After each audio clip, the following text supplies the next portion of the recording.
Hey everyone, it's William with Scamming Scammers Action. We're going to get started on our October live Q&A. This month has gone extremely fast, so it's kind of snuck up on us again. I was going to give everybody a chance to get into the chat and get into the video. I've had a little technical difficulties with my computer, so if I disappear, I'll come right back. We've had a lot of people write in a bunch of questions. I've actually gotten more questions this month than I've gotten in the whole history of doing our Q&A. So I might run this a little longer than usual, but I want to get to everybody's questions. And then if you have a question that you'd like answered, I'll go ahead and open the chat box and I'll try to answer them as they come. And we'll go ahead and start. I want to say hi to everybody. Thank everyone for joining us. We'll let you guys know Anne is resting. She's not feeling too good tonight. Just to give you an update on what's going on, she is scheduled to have her surgery on November 6th. I hope I got the date right. And so November 6th, she'll have her surgery. As you guys know, the last surgery she was scheduled for, the surgeon canceled at the last minute, had an emergency. They had to reschedule. So November 6th is when she'll have her surgery. I'll let you guys know the time, let you guys know as more information becomes available. But as you know, well, she'll be in the hospital for quite a while, and then she'll be home having home care.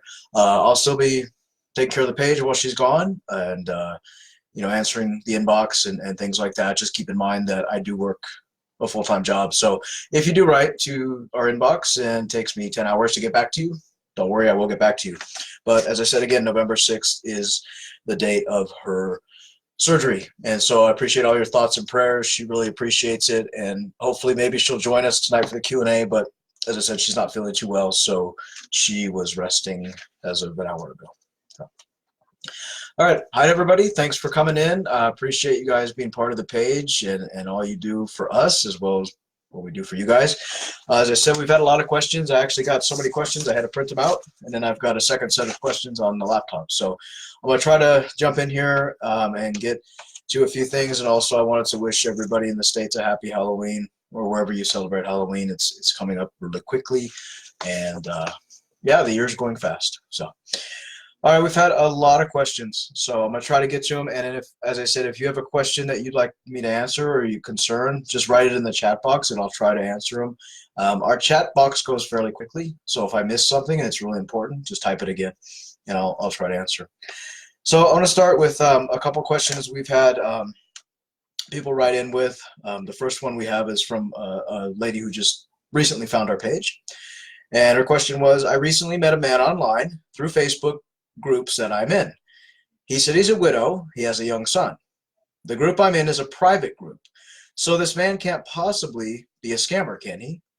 Since the group is a private group, you have to join before you can interact with members. Well, I'm in a lot of private groups as well, and I can tell you there's scammers in every group.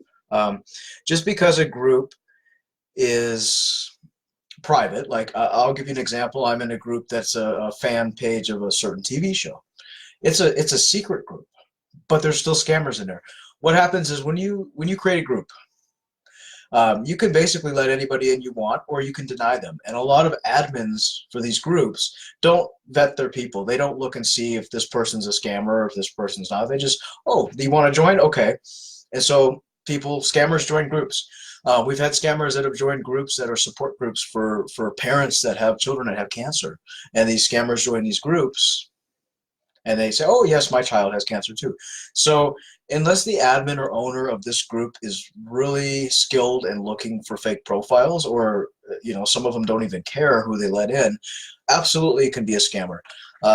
Don't let a group break down your security. Don't let them fool you and think, well, if he's in a group, he's safe, because he's not. That, from what they're telling you, a widow, young son, I'd be a little suspicious. If you want to bring his profile link to our inbox, happy to take a look. But don't let a group fool you, because there's scammers everywhere. Question in the chat, I'd like to know why my scammer are following me, my music apps, and fake pics and sending me messages. Scammers follow you. I mean, that's what they do. Scammers stalk you. And honestly, if you're on Facebook and you have followers turned on, you should turn it off. and it's really simple to do. The only people that should have followers are like famous people, musicians, actors, celebrities. If you have a basic Facebook profile and you have followers turned on, you're gonna have scammers following you. And that what they do is they follow you, they learn what you like, they learn your music, they learn your favorite foods, they learn what you do for a living, they learn about your family that way. They're peeking into your life, and then that scammer may come back with a new fake profile and say, "Oh, hello, dear. I'm a big fan of this band. I see that you like them as well."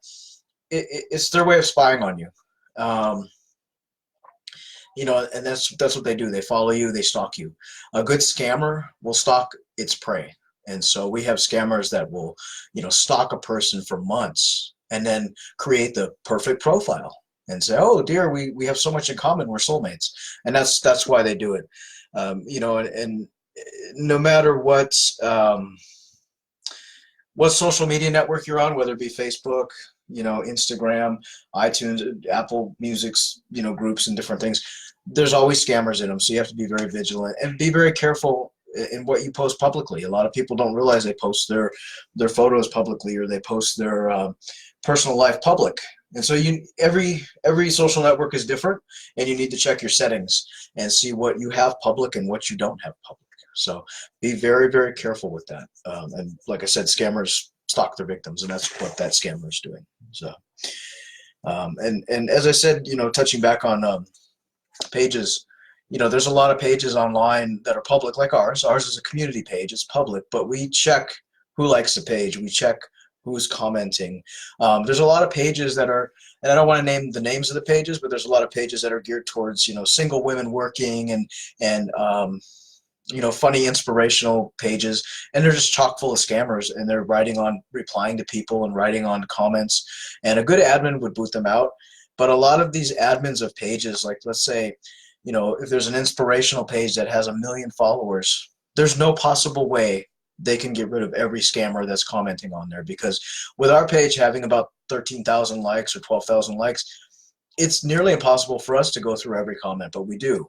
I can't imagine how hard it would be as an admin to go through a page that has 1 million followers or 1 million likes and get rid of every single comment. So, but yeah, when you're being scammed, if a scammer, here's the thing. I'll say this real quick. Let's say, I'll give you an example. Let's say you meet somebody on Facebook, and your name is, Julie Smith, and you're from Columbus, Ohio.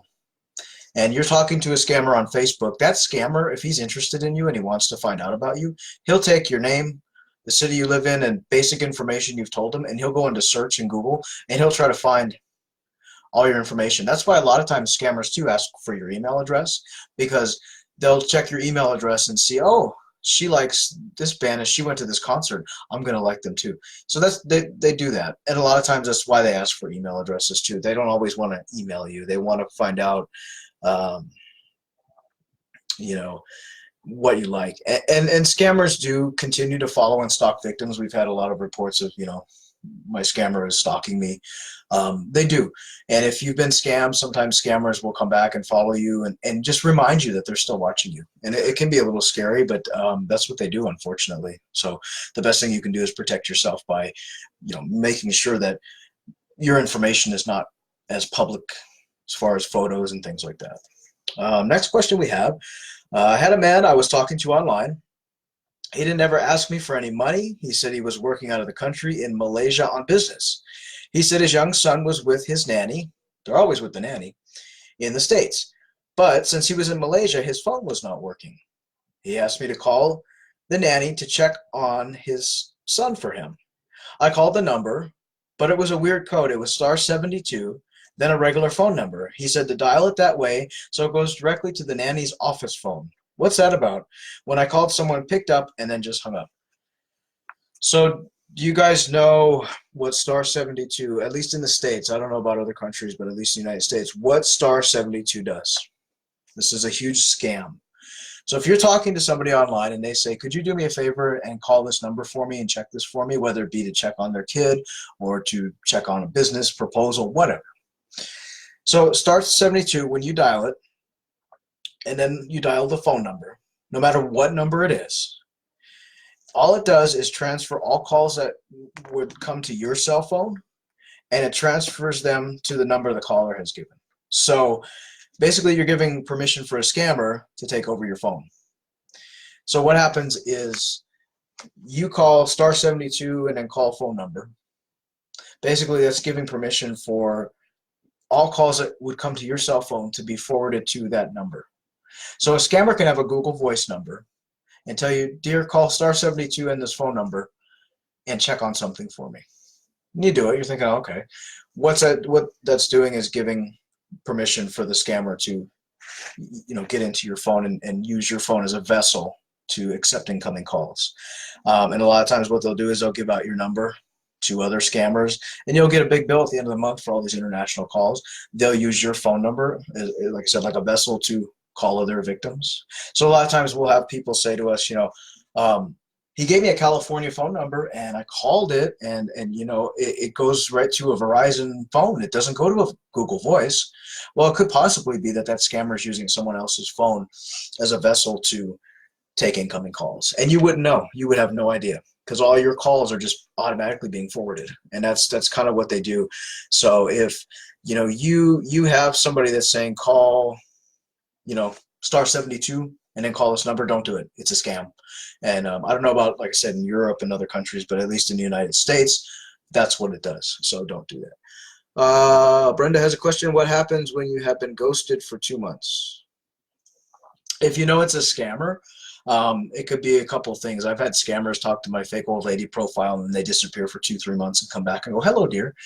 It depends. A lot of times a scammer will have 4, 5, 6, 7 other victims on the hook. And so you're kind of like a commodity, but they're going to put you on the back burner, and then they're going to come back to you when they're ready.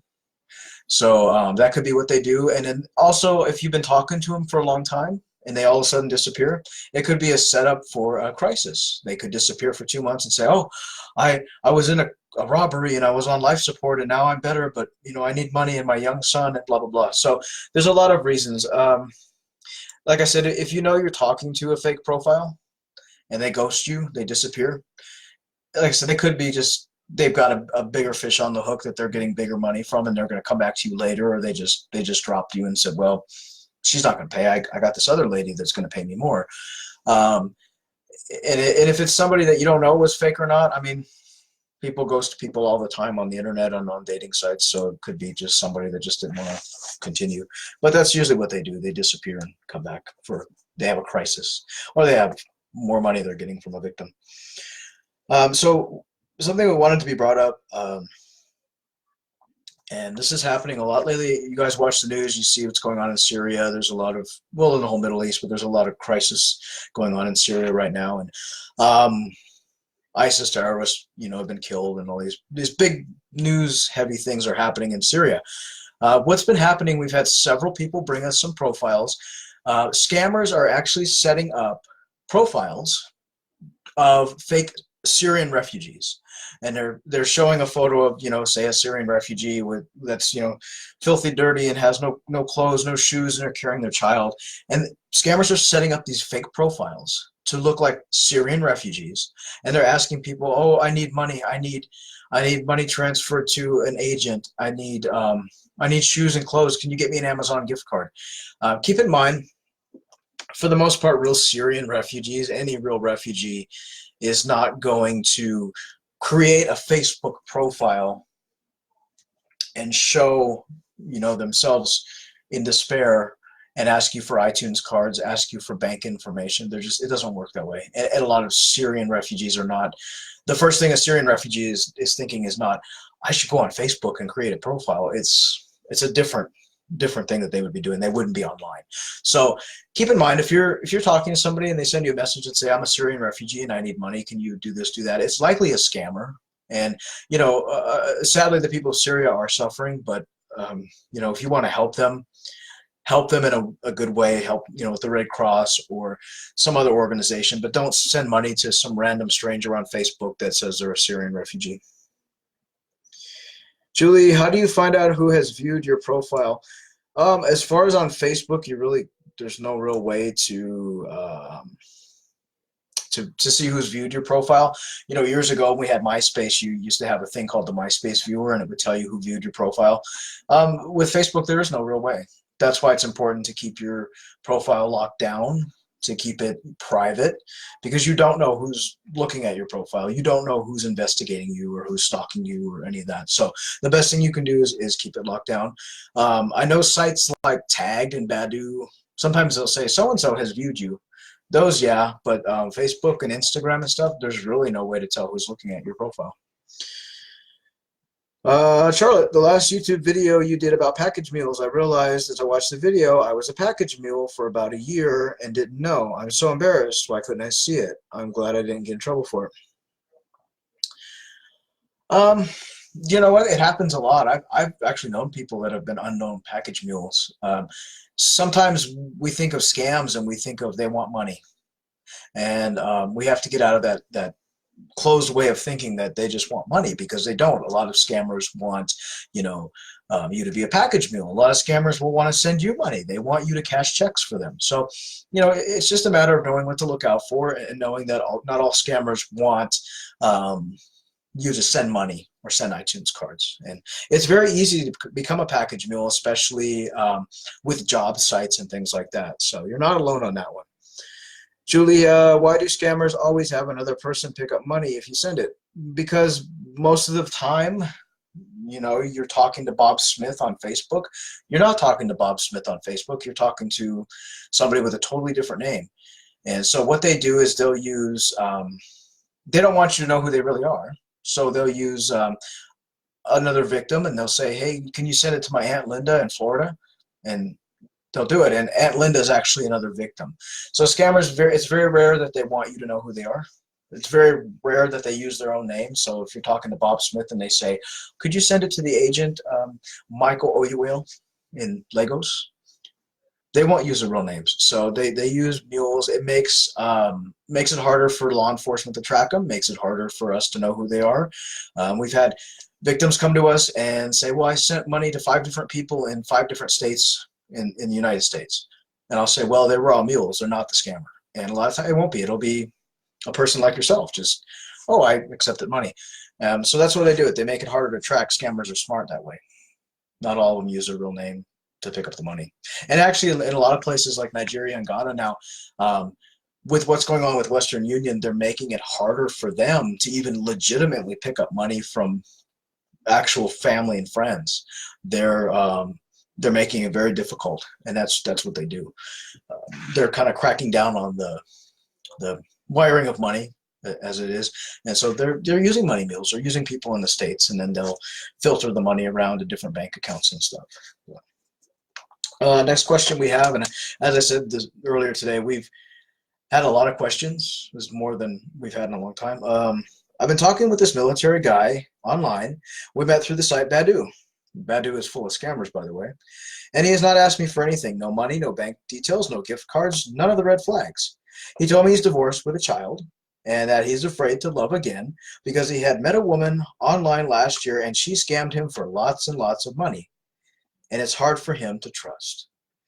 Something in my gut tells me there's something very wrong, though. Would a scammer using a fake profile say he's been scammed? I'm confused. Yes. And we're seeing it more and more. Scammers will say, create a fake profile, and they'll say, oh, honey, I'm afraid to trust. I've been scammed as well. And what it is, it's just a scammer who's trying to earn your trust, who's trying to make you think, well, you know, a scammer wouldn't say they've been scammed. So it's obviously, you know, a real person. And it's another way to manipulate you. It's another way to get you to trust them.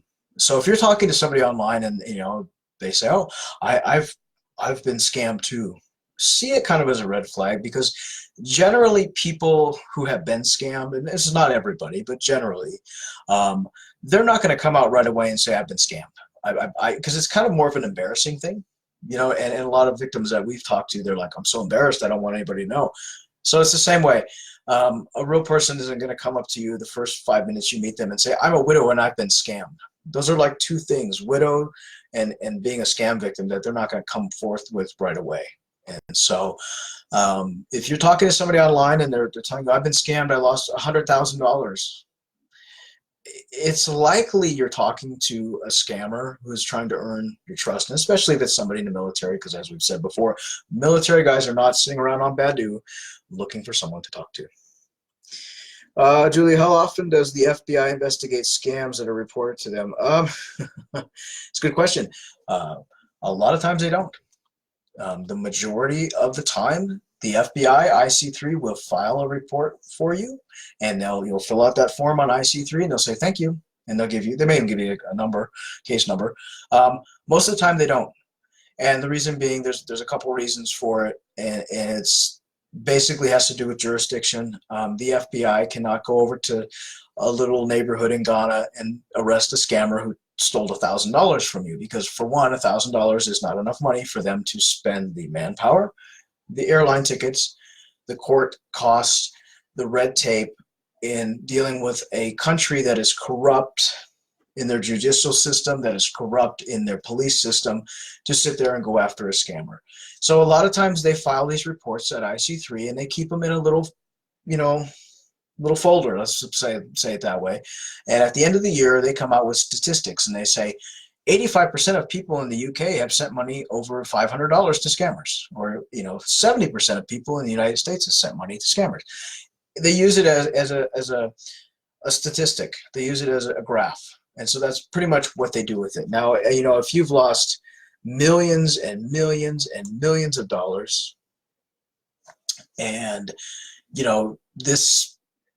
you've had 10 victims that have all lost $1 million and it all went to the same scammer, then they might take an interest in it, and you see scammers get arrested. So it depends on how much, depends on the situation, it depends on how frequently this person has picked up money. There's a lot of factors, but the FBI really doesn't do a whole lot to go after these scammers, and it's more or less because they have other things that they need to take care of, like terrorism and bigger fish to fry, so to speak. But unfortunately, that's kind of the way it is. Shannon, does Match.com dating site have a bunch of scammers on it? Yes. Yes, it does. Match.com is full of scammers. Every site has scammers. From Tagged is full of them. Every single dating site, whether it's Our Time, that is, more towards senior 55 and older dating, whether it's Match, Tagged, Badu, doesn't matter. Every site has scammers, and in fact, eHarmony, one of the bigger pay-by-the-month dating sites where you think there'd be no scammers, there's tons of them, because they use stolen credit cards to get these accounts. So they'll steal someone's credit card number, create a fake account, pay for a membership, get a verified account on eHarmony, and start scamming people from there. So we got quite a lot of questions. Next one. I've been chatting to a woman online for the past 4 months. She won't cam with me, but voice chats once in a while, but talks extremely soft and quiet. I put her on speakerphone and it's hard to hear her. She says she's staying with her uncle and he gets mad if she makes a lot of noise and has an old computer with no camera. She's asked me for iTunes cards to keep her phone going, but nothing else. She wants to come live with me, but says her uncle is sick. I don't know what to do. I recently saw her photos on another profile with a different name. She says her photos were stolen. What do you think? I think you're talking to a scammer and you're probably talking to a guy. I've had scammers, male scammers, who will talk to you on the phone and whisper to you very quietly because they're males and they're just trying to disguise their voice. So few things you got going on. She's asked for iTunes cards. That's a red flag. You don't use an iTunes card to keep your phone going. iTunes cards are used for music, movies. Scammers use them to get apps, download, pay apps. They sell them online. They don't use them to keep their phone on. If she won't cam, I've told people this, and I tell people this every day. If a person will not cam chat with you, there are cameras everywhere. I have 3 cameras right here in front of me on 3 different devices as I speak. 99% of phones have cameras. The only time they don't is if you have a flip phone, which some people do. Okay, you have a flip phone, you got a laptop, turn on a camera on that. So if someone is not cam chatting with you, if not speaking to you on the phone like a normal person, something's wrong. Whether they're hiding who they are, They're lying to you. They're really not the person they said they were. Now, if you're seeing her photos on other websites, that means it's a stolen picture being used by a lot of different scammers, and you are very, very likely talking to someone who's probably using a stolen picture of a porn star or somebody who's really, gorgeous looking, a movie model, actor, whatever. I would suggest you block her. I wouldn't send her any more iTunes cards, because the quote-unquote uncle, I guarantee you, is going to get sick and need help, and you're going to end up sending money to the uncle, and the uncle is going to be the actual scammer. So block her. And that's another popular thing. Scammers will say, if you confront a scammer, you're talking to somebody online and they say to you, oh, my photos were stolen, that's why you see them on other sites. Scammers will do that. They'll say, oh, my photos have been stolen. I'm the real man. But in reality, they're just trying to trick you, and they know that their photo that they're using is popular, and so they'll say, "Oh, no, it was stolen." No, you're talking to a scammer, and they're just trying to fool you. So generally, people, if you see the photo on 2, 3, 4, 5, 6 other profiles, if you see the photo on, search and it comes up with different stuff, you're talking to a scammer every time. A couple of other, there's more questions we have. Is there any way you can make a directory of names we can watch out for? I think names would be more important than the photos, in my opinion. So names change. Bob Smith, tomorrow could be Robert Jones. Scammers make up names. The names aren't real. So if we were to do a directory with names, it wouldn't lead to anything. What you need to do is you need to remember the photos. You need to remember what photos they're using, because a lot of times scammers, there's probably, I would say about 25 to 40 key photos that scammers always use. And we know Dr. Pinto, we know Hugh Hubertus, we know Jeffrey Miller, we know, there's a Turkish doctor, there's, all these different Dr. Samadi. And so they use this kind of core of photos. If you memorize the photos, then you can look instantly at a profile and say, that's Dr. Pinto, that's not Bob Smith. And then the next day you say, well, that's not Dr. Pinto, that's Dr. Pinto, that's not Mark Jones. And so names change, and as we know, scammers, the names they come up with sometimes are ridiculous. They don't understand, they'll come up with a name like, Don Jack or Bob Steve. And so they have no kind of thing about first name. They use 2 first names. It's a big thing with them. I don't know if they just don't get it or what, and that's fine. It makes us easy to identify fake profiles. But they do that. They use these names, and then a lot of times they'll have ridiculous last names. They'll have the first name will be Robert and the last name will be, something like, just something ridiculous. William Bobson. They come up with stupid names. And so names, if we were to do a directory with just names, we would have millions and millions of names, and it would do you no good. So remember the photos. Photos are important. And you're more likely to remember someone's face than you are to remember a fake name. And that's just, kind of how we do things. Next question. I follow a fan page for the singer Ed Sheeran and often comment on photos and songs that are posted on his official fan page. Recently, Ed, or someone pretending to be him, messaged me and said he's been watching my comments and thanked me for being a super fan. I was totally starstruck, and then he asked me to go to Hangouts. I was reluctant, but then decided to. He told me he's falling in love with me and would love to see me after his tour. But during that time, Ed wasn't on tour, and I brought it up, and he said he was on a secret tour. Okay. I felt something was wrong, but I was so starstruck I couldn't help it. He then said his plane was delayed, he lost his luggage, and asked me for money. He said his tour manager can pick it up, but I blocked him. But part of me wonders, was it really Ed Sheeran? No.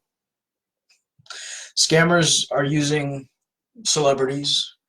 They'll create fake celebrity profiles, and as I've told people before, and Anna's told people before, if you're talking to somebody online who claims to be Ed Sheeran and his Instagram has 5 posts, 9 followers, and he's following 400 women, it's a scammer. If you're talking to somebody on Facebook who is Tim McGraw and he has 3 likes on his photos and they're all women, and he has no other fan following, no other comments, and it's not a verified page where you can hover over the little thing and see that it's verified, you're talking to a scammer. Now, with it being Ed Sheeran, I'll tell you this. I did some research. Ed Sheeran has $110 million his net worth. He does not need a stranger on the internet to give him money for his lost luggage or whatever. So these celebrities, whether they be low-key celebrities, like, maybe they're only worth half a million, whether they be people like, Lady Gaga, who's worth, $1 billion. They have people that help them. They have assistants, they have managers, they have booking agents, they have all these people around them that will assist them. And real celebrities, real musicians are not going to thank a super fan by private messaging them and bringing them to hangouts or whatever.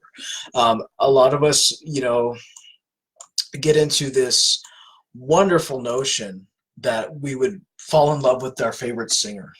When I was younger, I was like, oh, I love so-and-so from whatever band. They're not going to fall in love with us. It doesn't work that way. It's very rare.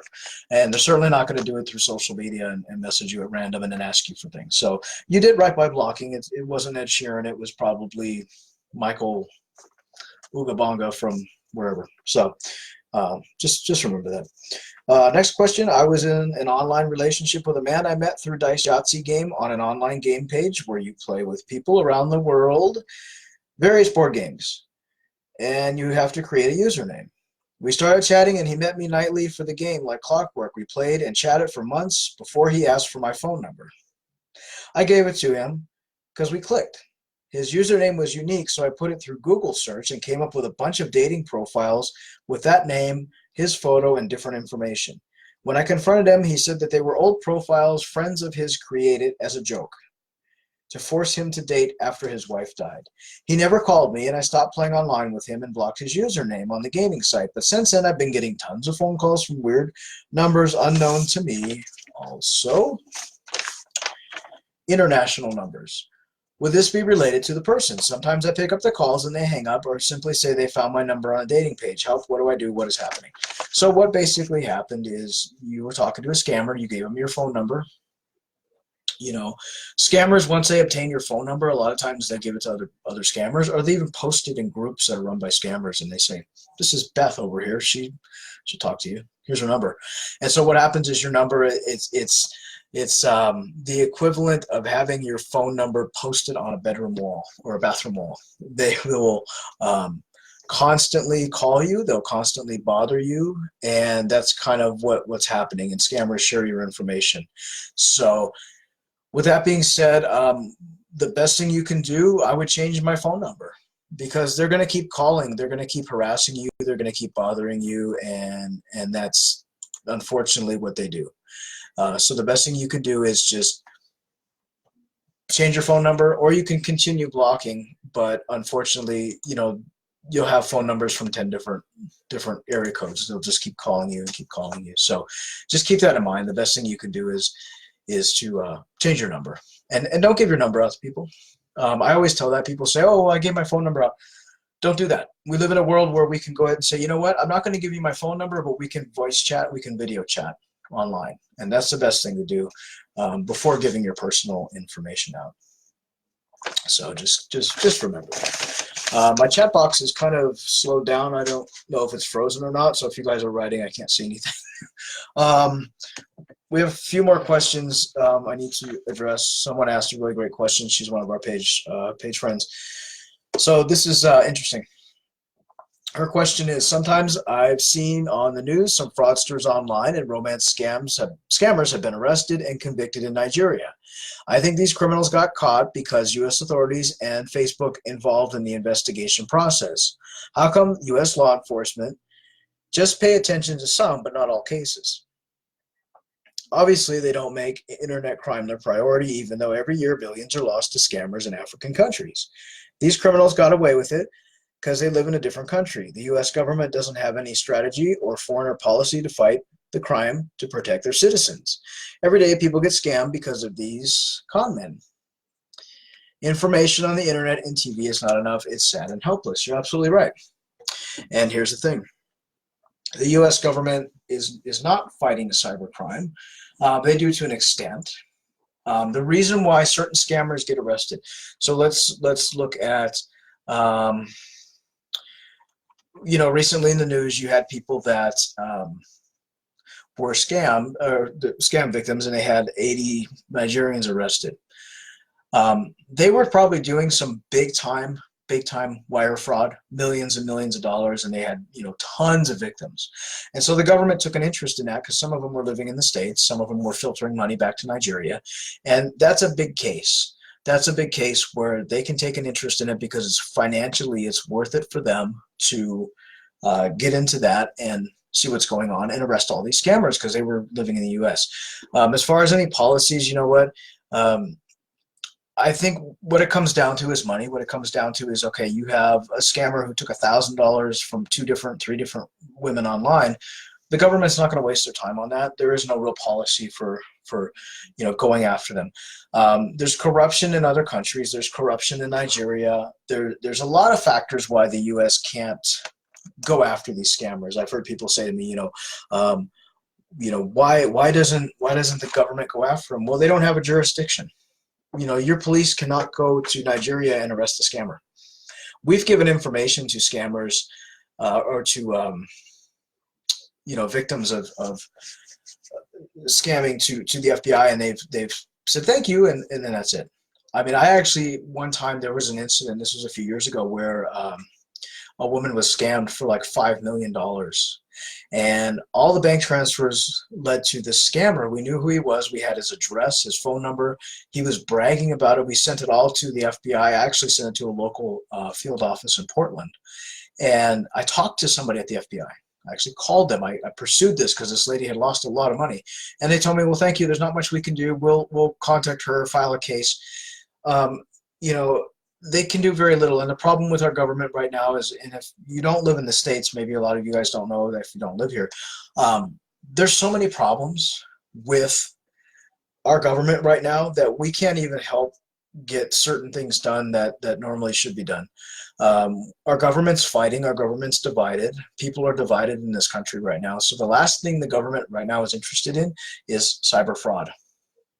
We're having so many issues in this country that online scam is like the last thing on their mind. As far as, you saying that Facebook helped with the scam, finding scammers, Facebook will not help with anything. Facebook is very corrupt, and Facebook does not care. And I'll say it, I've said it a million times. They're not going to help with an investigation with a scammer. They might help you, you can report a fake profile. That's about the most you can do, and half the time they won't take it down. If you lose your profile, they're not going to do nothing. So unfortunately, we're living in an era where online crime is evolving, and our government doesn't have a strategy.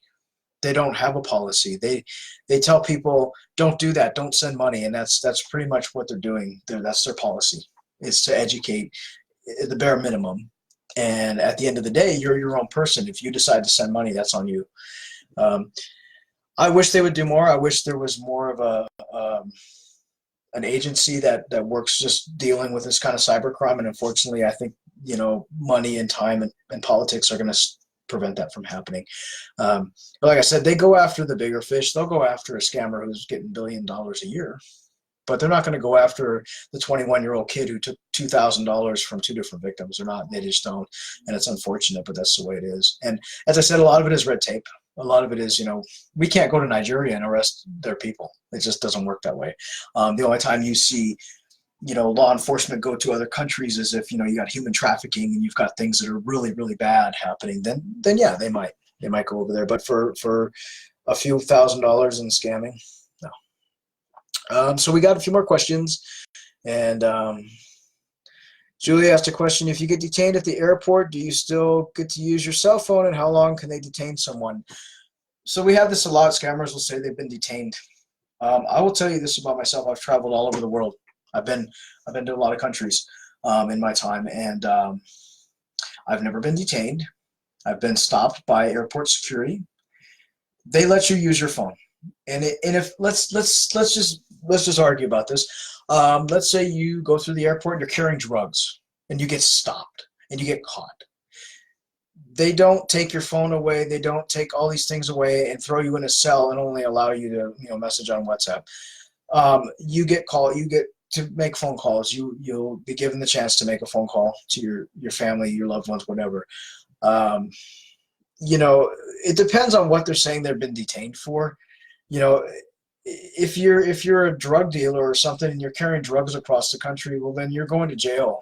And but the thing of it is, here's the thing: if you're talking to somebody online and they say you have been stopped at Heathrow Airport and they've held me hostage and I have to pay money to get out and blah blah blah, it's a scam. And what you can do is, if you're really not believing that it's a scam, you can actually Google the airport. Google the name of the airport where this person is at. Don't believe a phone number that the person gives you, because it'll be a fake. Google Heathrow Airport security or Immigration and Customs Australia, whatever you need, and then call them directly and say, my boyfriend, my girlfriend, my whatever was detained at your airport. Can you verify this for me? Can you tell me what the policy is? And they'll tell you. Um, my mom is being scammed by someone who says they are pretty much holding him hostage at the airport and keeps raising his so-called bond. There's no bond at an airport security. It doesn't work that way. What happens is, let's say you get stopped at the airport and you've got, a pound of drugs in your luggage. You're going to jail. They're not going to hold you hostage at the airport.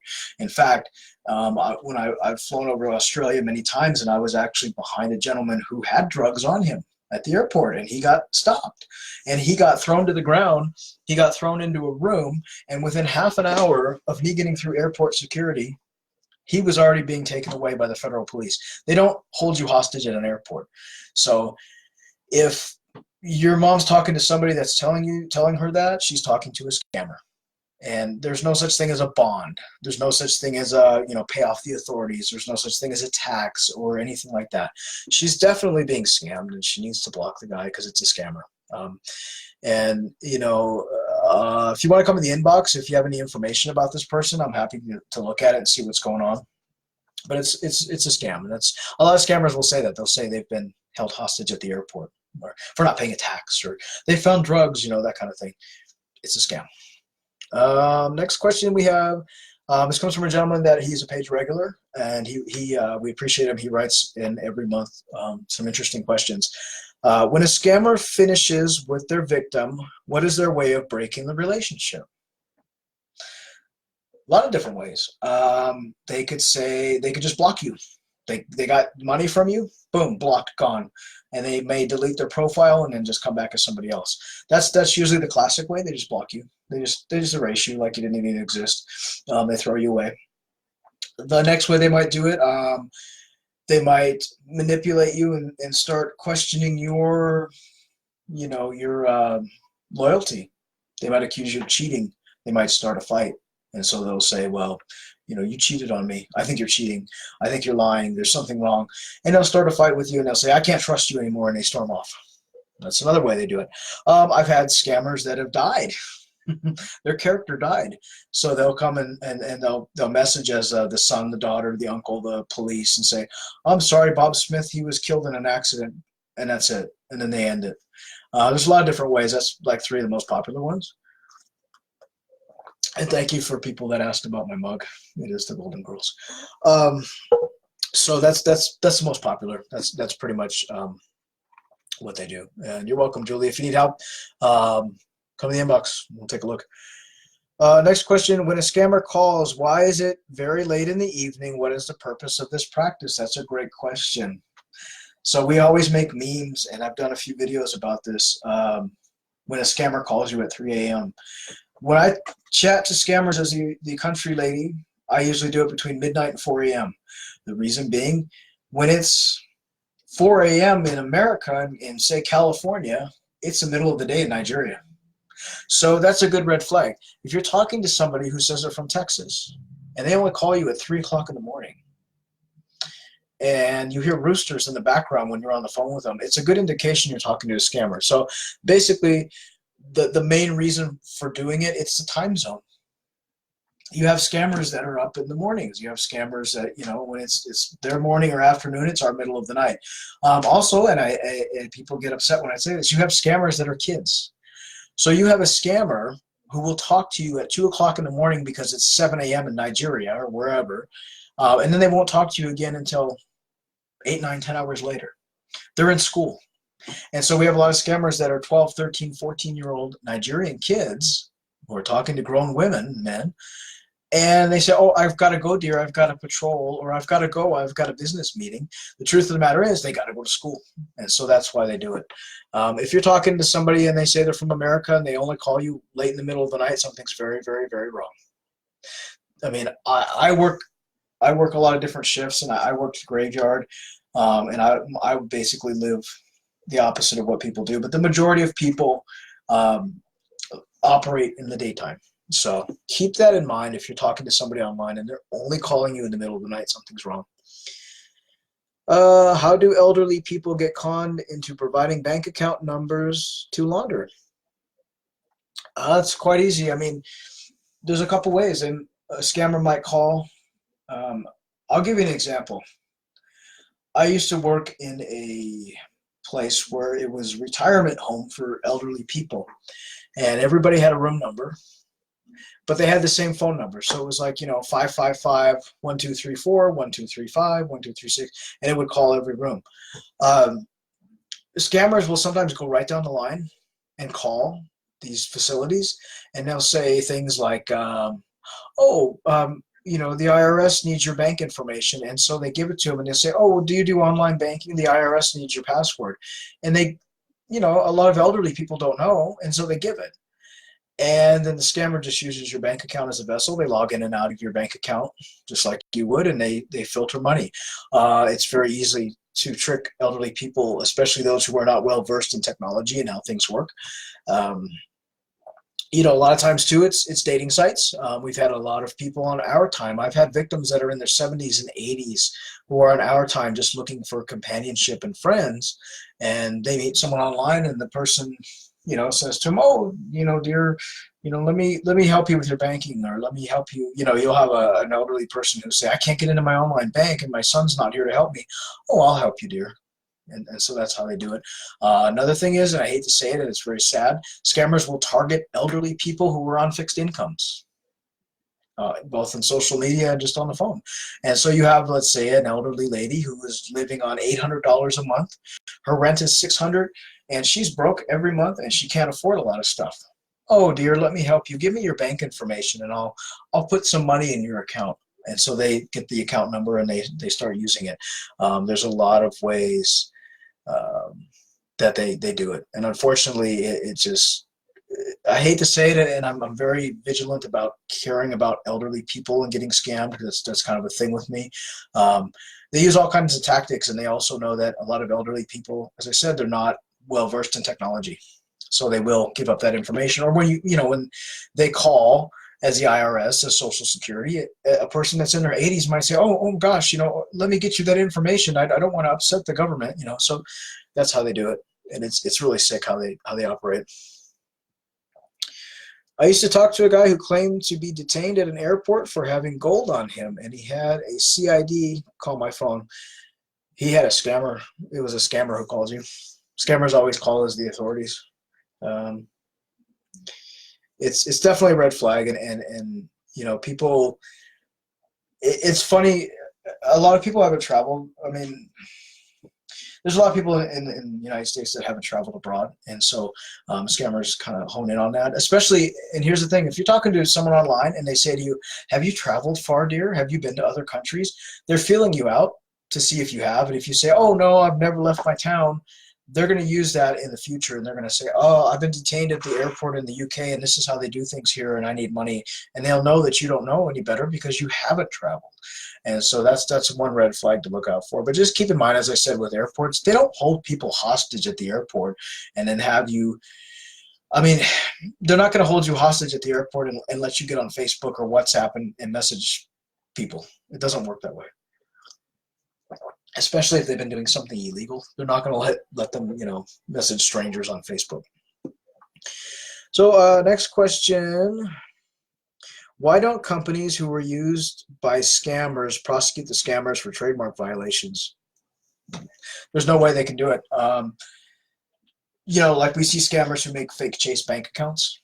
There's absolutely positively no way for Chase to go after a 21-year-old kid who's living in Ghana for trademark violations. I mean, first of all, you'd have international law. You can't sue a person in a different country without going through all these different channels, especially in a country that's corrupt. So there's no way for them to do it. There's just no possible way. It would cost a company billions of dollars to try and go after a scammer who did a trademark violation, and then that scammer won't have any money to give them anyways, no bank account, no nothing. So that's pretty much why they won't. Next question we have, do some governments encourage these activities by scammers? Yes. And I will say this, I don't know his name. I don't know what capacity he was, but he was in the government in Ghana. And he made a statement last year, and he said, our youth do scam, but at least they're scamming and not running the streets robbing people in our own country. So I don't know if the government as a whole encourages people to scam. I mean, a lot of Ghanaian government officials, Nigerian officials are trying to stop scamming because it's tarnished their country. But there are some government officials, there are some police enforcement officials. We've even caught Nigerian police officers scamming. We've caught people in the EFCC scamming who have said, at least our youth have something to do to make money. And so have been words used by government officials that have encouraged scamming. So yes, absolutely. But as far as the president of Nigeria has not gone on TV and said, please scam. But they also don't fight it either. So it's kind of an unspoken thing. They just let them do their thing. And, some countries just allow it because they don't have to deal with the poor people because they're scamming, and so they have money, and so they don't have to worry about it. And it reduces the crime in their own country because they're not robbing people on a roadside; they're robbing people on the internet. So depends on how you look at it. But yeah, there has been some government officials who have just straight out said, "Yeah, they're making money." Next question. When scammers are caught after serving prison time, do they return to scamming? Sure. I mean, it's like any criminal. If you are a drug dealer and you go to jail and you get out, sometimes you go straight and you don't deal drugs anymore, and sometimes you go right back into the lifestyle. I think it depends on the person. I always say, once a scammer, always a scammer. A lot of scammers will say, I'll never do it again. And they just go back to it. So it depends on the person. And really, I would not want to be in the jail in Nigeria. If you've ever Googled West African prisons, it's not a place to be. So I would hope that maybe they wouldn't do it, but a lot of them probably just get back out and do it again. Brenda, I'm very educated about all this. I've been there, done that. I have a disability. It happens to me all the time. From the past, I know all the red flags. What are the new red flags out there? It's a good question. I mean, you guys, basically the bulk of you guys who've been with the page for a long time, and to look out for. I'm a widow. I have one child. I'm in the Army. I'm deployed. I need iTunes. I need your bank information. I've been trapped in a airport. I've been kidnapped. We just had one that was kidnapped and tied to a bathtub. It was funnier now. New red flags to look out for. I mean, there's a few. Like I said, a lot of scammers now are saying they've been scammed. So they'll use a fake profile and say, oh, honey, I've been scammed too. I understand. Let's get through this together. So saying they've been scammed before. A lot of them now are not saying they're a widow. A lot of them are saying they're divorced, that their wife cheated on them. A lot of them are saying they've never been married. They've never found love. Some of them now are not having children. They're saying, oh, no, I have no children, but I hope one day, That's a few red flags to look out for. Steam cards, they're not asking for iTunes cards as much anymore. They're asking for Steam cards. And I have a friend of mine that is going to write a note about Steam cards because he plays online games. And we'll tell you what Steam cards are about a little bit more in detail. I've been learning a lot of new things about these cards. But, that's a few of the new red flags. Also, photos. Scammers are using different photos now. They're not using Dr. Pinto every second of every day, but God knows I see this man's face every day. They're using stolen photos of your neighbor Joe that will not come up on Google search. So we tell people, if you've Google searched, you've TinEyed, you've Yandex searched, PhotoRater, whatever, you've searched for the photo, nothing comes up. But he's telling you things that you think aren't right. it's likely a scammer using a photo that's not known. And I've had a lot of victims come to me very angry because I can't tell them who the man in the photo is, because I don't know, because they're using stolen photos. They're using a photo of my neighbor who is Bob Smith that nobody else in the world knows, so he's not going to come up on Google search, and that's kind of what's happening. So be aware of just new photos that you've never seen before. They're changing their storyline. That's kind of some of the red flags to look out for. Christina, do military folks use Amazon cards and Steam cards while in Afghanistan? No, they don't. And in fact, military people generally don't use those at all. I mean, Steam cards are used for game playing. They use those to build characters in online games. Amazon cards, scammers use them, they sell them, they use them to buy victims gifts, other victims gifts with your money. Military people who are deployed don't need Amazon, they don't need iTunes, they don't need Steam cards, they don't need gift cards, they can't use them. Afghanistan does not have, Afghanistan is not like America, it's not like the UK, it's not like Australia. It's a war-torn country. And so a soldier would have absolutely no use for those cards. So if someone's telling you that and they're in the military, you're talking to a scammer 100%. So I love playing them to get as much info as I can, then boom, the FTC then gets a call with information. I collected 40 plus numbers connected to the same scammer. I mean, it's good to give them the information. Keep in mind that the FTC will take it, but they don't necessarily do anything with the scammers, and a lot of times the phone numbers are numbers to Google Voice or TextNow, so they're hard to trace. But a lot of these robocalls and these type of Medicare scammers, the FTC will take the information. It has led to people getting arrested, so it never hurts to do it. The more people that report these scams, the more people that get involved, the more we can shut scammers down as far as, stopping them from getting money from people. So yeah, it's all about, education and about stopping this in their tracks. I will say this to anybody who wants to play with scammers, we don't recommend it. Like, I've had people come to me and say, oh, I want to play with the scammers. And I say, well, make sure you know what you're doing, because even as myself, I've been doing this for 5 years. I've had scammers find me and come after me online. So do be careful, and just know that at the end of the day, when you're talking to somebody, you don't know who's on the other side of that profile. It could be a young kid who has no idea, can't spell, and it can be a scammer that's very well versed in hacking and things like that. Another thing to look out for, and this is something that people have come to me and Ann about. I've talked to a man online, and his spelling was perfect.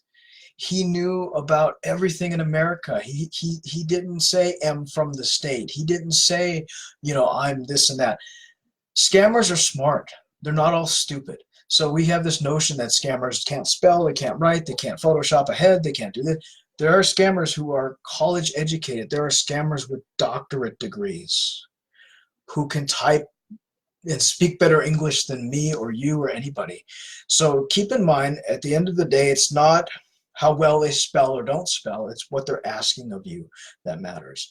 Don't let a scammer who has a big vocabulary fool you, because it's just a smart scammer. It's just an educated one. And most of them do pay for their education with money they use for scamming. Scammers using military IDs and photos are the worst. People can check on addresses. These scammers need to be shut down for sure. I agree. And another thing I'll address real quick too with addresses. So we're talking about addresses. So I've had people come to the inbox and they say to me, here's his address. He lives on 1234 Main Street in Fort Lauderdale, Florida. He's real. And I'll say, did you Google the address? And they'll say no. And so you'll Google the address, and it'll either be an address to like a restaurant, or it'll be an address to a house for sale. So what scammers do is they Google houses for sale, and they'll say, that's where I live.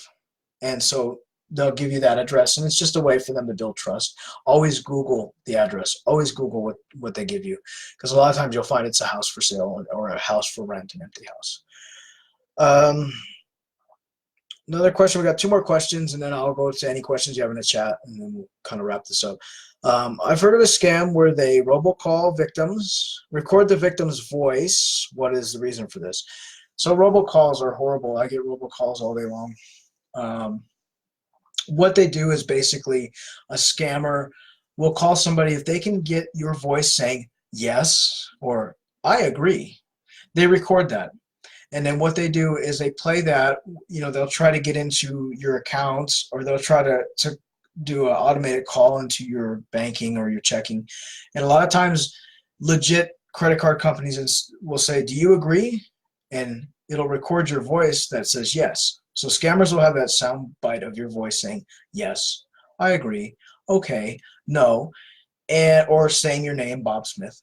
And they'll use that and play it to try and trick these automated systems into letting them into your account. So that's one of the reasons. And so we say this a lot. If you get a call from me personally, I don't pick up phone calls from unknown numbers. If I don't know the number, I'm going to voicemail. If you can't leave me a voicemail, then you didn't need me. When you get a robocall, don't answer it. If you don't know the number, don't answer it. Let it go to voicemail. If someone wants to get a hold of you, they'll leave you a voicemail. Never ever answer a robocall and just keep saying hello, are you there? Because they're likely recording that. So my best advice to you: don't answer a phone call you don't know the number. Don't answer restricted calls unless you absolutely know who it is.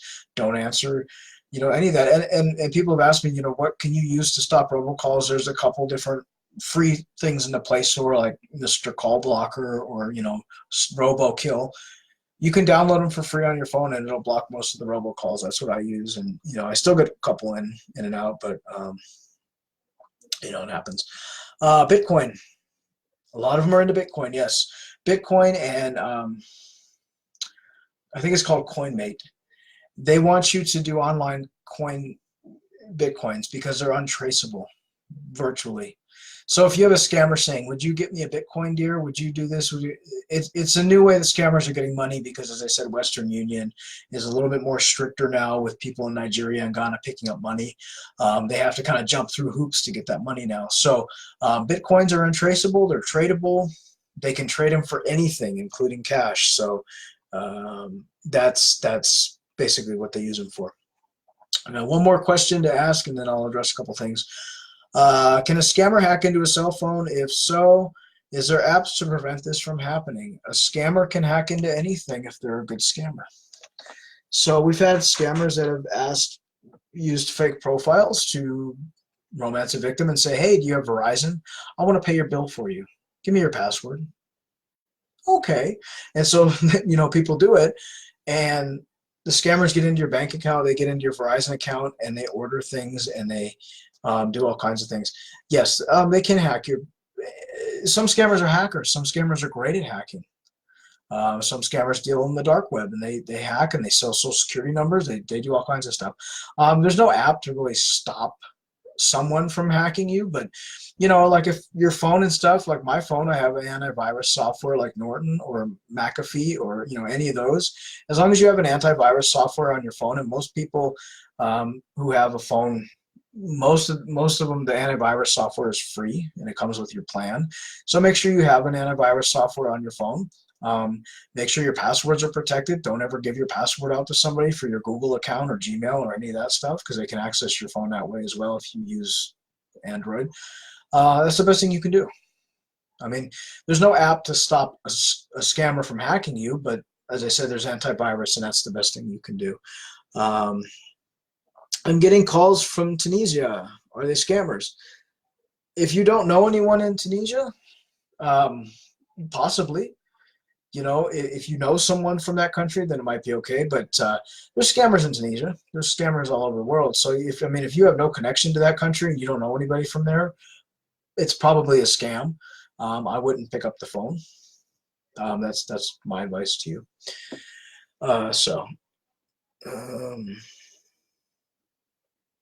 What does fraud risk mean when it shows up on an incoming call on the phone?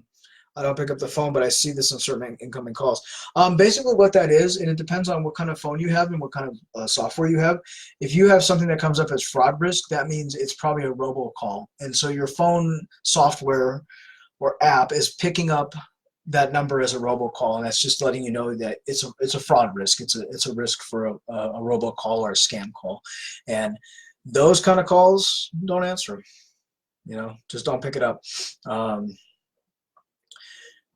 But a lot of good software now will tell you if it's a scam call. When I get scam calls now, it comes up with a red little X on it and it says scam call. So yeah, if you're getting those, just don't even answer it.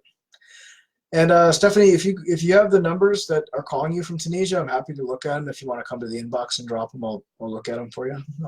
See if they lead anywhere out of curiosity. That's up to you. So that's about it for our questions. If you guys have questions in the chat, I'm happy to answer them. We had a lot of people write in, and I kind of picked the best ones that I could answer. But as I said, the holiday season 2 is coming up, so be aware that scammers are going to start just bombarding people with fake profiles and messages and phone calls and all that kind of stuff. It's because of the holiday. You know, with Christmas coming up, they're going to try really hard to get your money.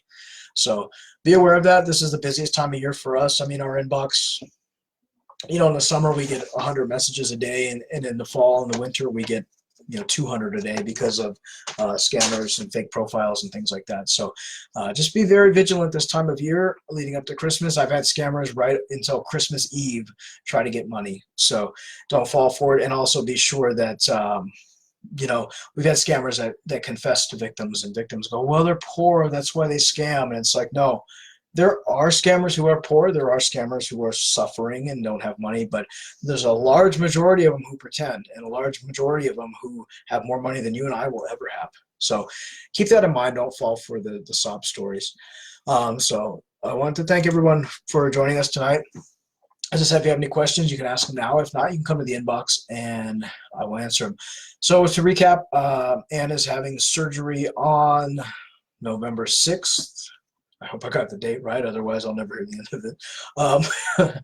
November 6th, she's having surgery, and then she'll be in the hospital for quite a while, and it'll be a long recovery for her. And so while she's in the hospital, the page will keep running. I will be here to answer the inbox. And keep in mind that, as I said, I work a full-time job, so you know, I will answer the inbox every day, but please be patient with me, and I'll get to it as soon as I can. You know, but she is having the surgery. She'll have it November 6th, and I will update you guys as soon as I hear what's going on, what's happening, how things went, and things like that.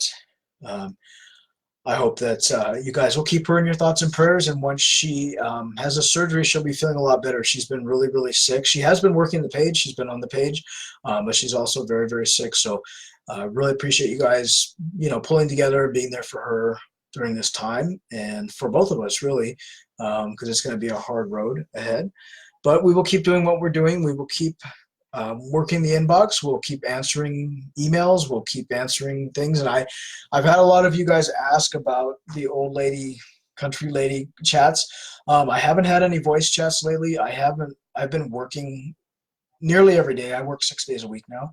So I'm going to try to do some voice chats. I'm off finally today and tomorrow, so I'm going to try to do some voice chats as the old lady, if I can get some, and I'll post them. But I appreciate you guys subscribing to our YouTube channel, Scamming Scammers, and keeping it going. It means a lot. But thank you again for your prayers. Thank you for everything. If you guys need help, you can find us here on Facebook, Scamming Scammers Action. Our inbox is always open.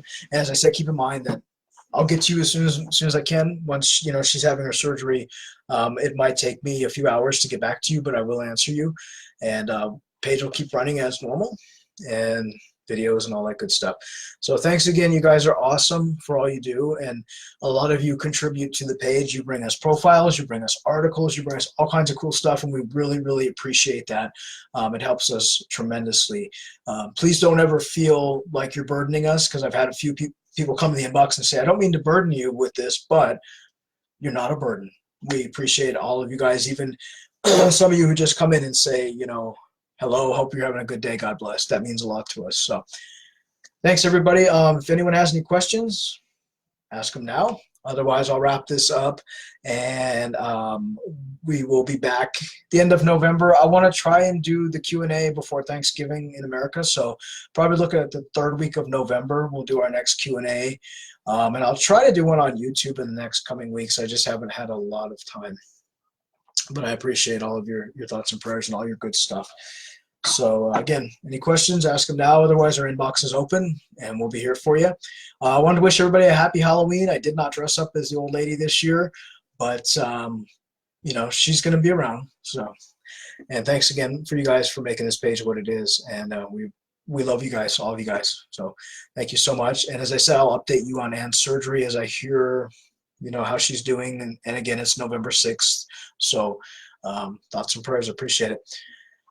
All right, there's nothing else. I'm gonna wrap this up. I'm gonna hit the inbox and start helping people. And Anne says hello to everybody. She just texted me, and she's resting, but she thanks everybody for being a part of the page and for your thoughts and prayers as well.